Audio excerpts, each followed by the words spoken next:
I have an ex-assistant, and yes, she's part of the family, so that makes it so difficult to deal with her. She's entitled, she's a jerk, she's toxic, she can't be trusted, and she's a thief. Let me tell you about what exactly she did, and some of these things you might not believe.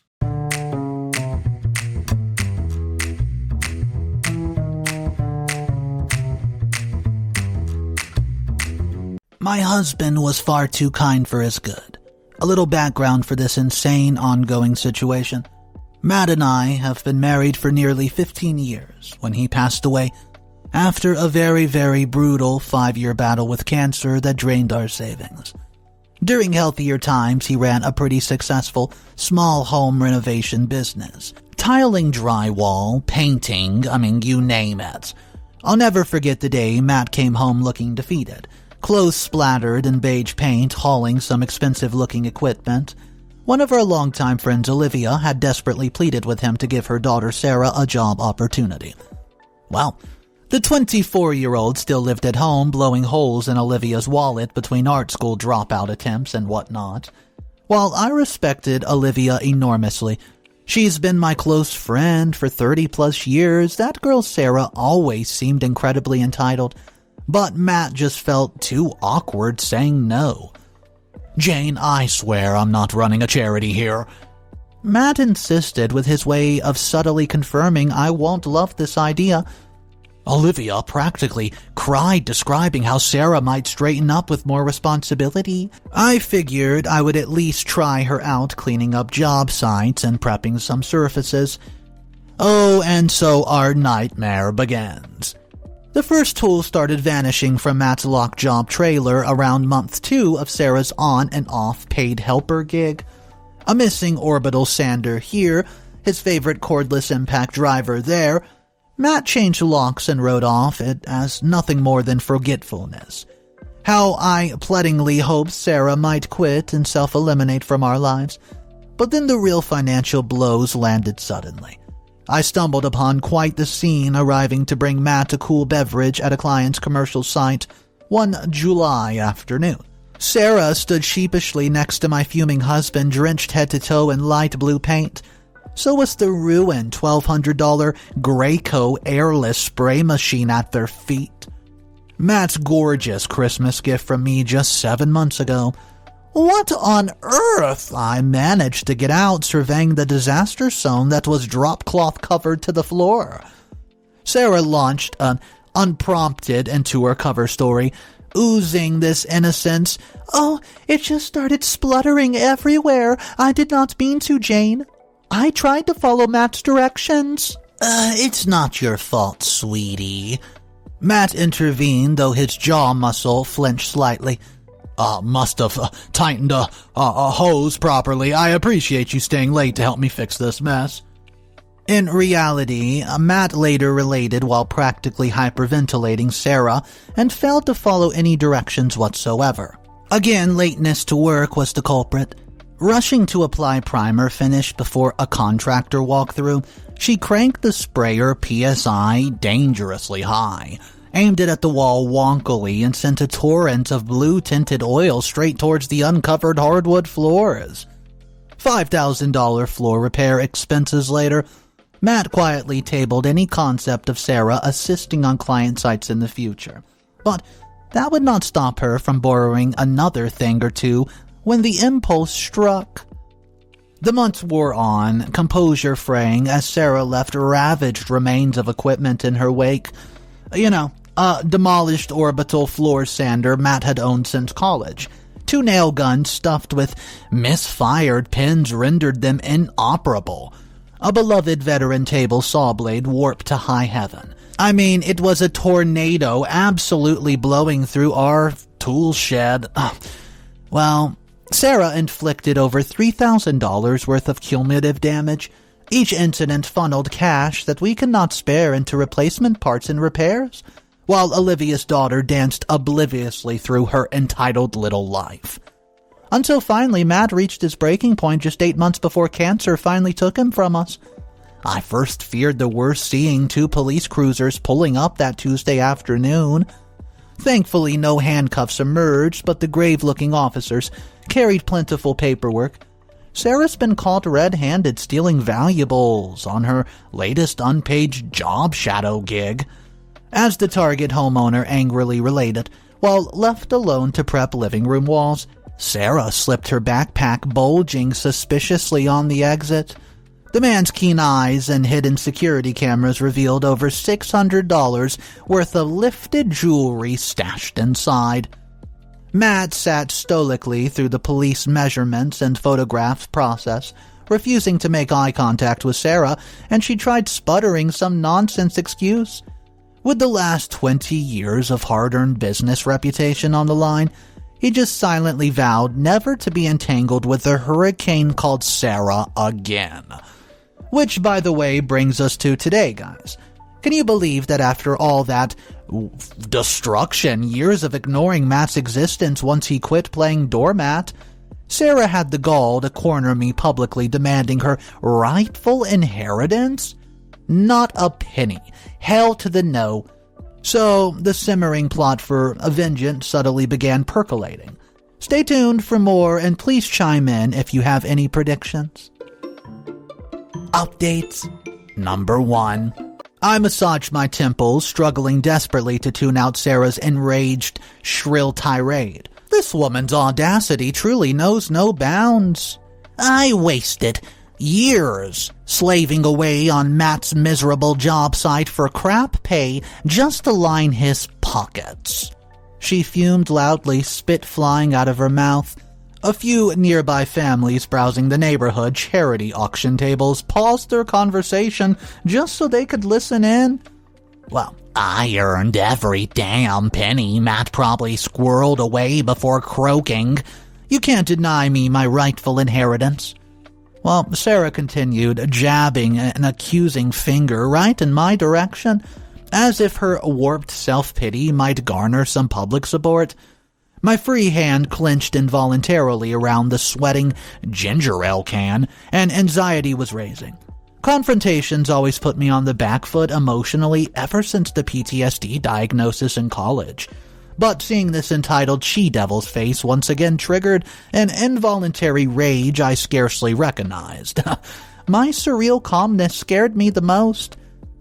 Interesting version of history you recall there. If I remember Matt's story correctly, he vowed to ban you from all properties after the theft incident. At that, Sara's eyes widened slightly behind smeared designer sunglasses, but she was wisely to stay silent. So I pressed on for the advantage. After you returned thousands in demolished equipment and pilfered jobs Matt kindly offered, I believe his exact last words to you were, "Sara, set one foot on my site again, over my dead body. Does that ring any bells to you?" Sara blinked rapidly, her mouth half open, but surprisingly held back whatever verbal barrage teetered between those lips. Likely due to Miss Jones inching nearer with a watchful mother-hen glare that screamed, "Behave!" I seized the free moment to escape without another word, allowing Sara to release into a tantrum of foot-stomping and yelling for the world to hear. Good luck getting local clients with that reputation, honey. My hand shook ever so slightly, cranking their stubborn ignition 30 endless minutes later. I breathed deep, pulling into Olivia's driveway, mentally rehearsing appropriate words to finally express years of cumulative hurt inflicted by her prodigal daughter. But Olivia saved me the trouble, waving off apologies before the first tear even spilled over with a deep hug that meant everything. She knew. Whether mother's intuition, psychic vision, or 42 years of observing her best friend's micro-expressions, Olivia saw straight through my soul in that exact instant. The woeful narrative poured out at me between hiccuping sobs over late-night peppermint tea. I recounted every gritty detail I could recall, desperate to contextualize that disrespectful entitlement, her display which topped a rotten crap cake of cumulative family betrayal. Olivia passed me a tissue after tissue, and soothing silence until the last bitter syllable emerged, ever the patient confident.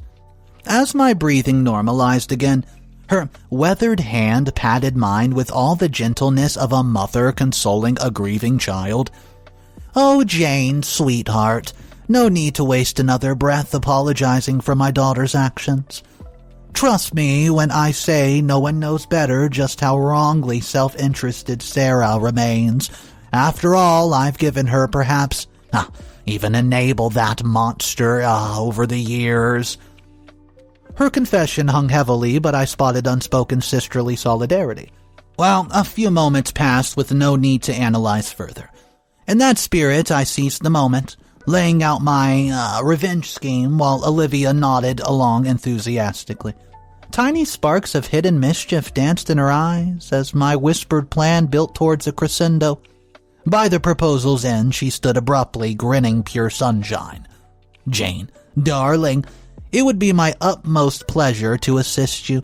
Heck, I'll even lead the way." And so officially commenced the first seed of glorious vengeance manifesting. Stay tuned, people. We're just getting started. Update number 2. My phone was buzzing all the time for what felt like the 800th time in barely 2 weeks. I'd taken silence calls from unknown numbers out of necessity, but curiosity overcame me once the voicemails piled up. I tapped play while sharing a conspirational smile with Olivia across my deck table, and I sipped iced tea casually but gripped the phone in anticipation. Sarah's exaggerated whining blared from the tiny speaker the instant the password was entered, forcing me to yank back, wincing. Goodness, does she even hear herself? "I can't believe you, Jane. They never bothered with pleasantries. This junk you so graciously gifted me is stacked 12 feet higher in my apartment. I'm drowning in a fire hazard over here." A torrent of curses followed that delightful imagery as Sara proceeded to take the Lord's name in vain, describing various body parts in which I could store my inheritance tools. I hit mute, chuckling at Olivia's bemused face. "Oh, your darling daughter sends her utmost gratitude for our thoughtful housewarming presents. Not sure what she expects me to do, though. Her new tools won't magically repair themselves." Olivia concealed her laughter poorly behind a napkin. "Oh, dare I ask what the next glorious act of counter-revenge might be then, dear?" I just winked at her, though anxiety stirred my gut silently, imagining Sarah's reaction to the latest scheme in motion. You know, nothing too extreme, of course, but let's just say I declined to attend your +1 invitation to Sarah's fancy birthday dinner this weekend. Maybe leave your phone on for some entertaining meltdowns.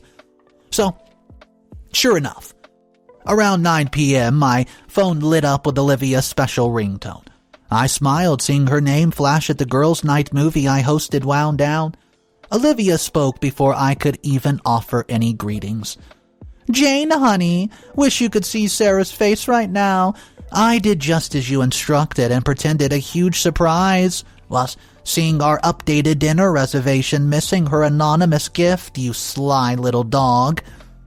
Peals of cackling laughter followed them from Olivia's end as what I imagined to be the public meltdown indeed unfolding in the background. Perhaps a bottle of wine was thrown too, judging by the subsequent crashing noises. My oh my. So I whistled innocently later that week, driving past the courthouse square donation bins. The sight of various broken power tools and machines piled up by the clothing bank may or may not have brought me immense satisfaction. Apparently, when pity glances from friends and family failed to rectify Sarah's tool inheritance, she resorted to dumping my generous gifts off on others. When word got back to me days later that Sara made quite the profitable penny selling my gifted tools as scrap metal, I'd say the plot formed fully in my mind. One last coup de grace to teach Princess Sara not to bite the hand that feeds you. Well, anyways, I practically cackled adding the final supplies to my secret project stashed that Tuesday. Various paint cans, brushes, some leftover hinges. Olivia watched bemused from my guest bedroom, turning Matt's engraved pocket watch absent-mindedly. "What's that sly grin for, Janie?" "Penny for your schemes," Olivia asked.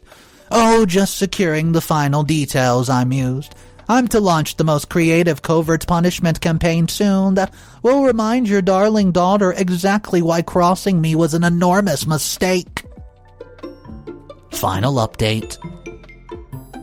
My heart raced, entering those familiar digits to access bank accounts not open since Matt's treatments. The shock of seeing 5 years of accumulated untouched interest barely registered as I gripped the checkbook tight and got to work. Today was the day when all the patient plotting and conniving bore ripe destructive fruit at last. Olivia practically vibrated with anticipatory energy, riding shotgun en route to a downtown high-rise apartment. Ground zero for Hurricane Sarah's entitled existence. Remind this old bag again what fresh chaos you've unleashed for today, darling.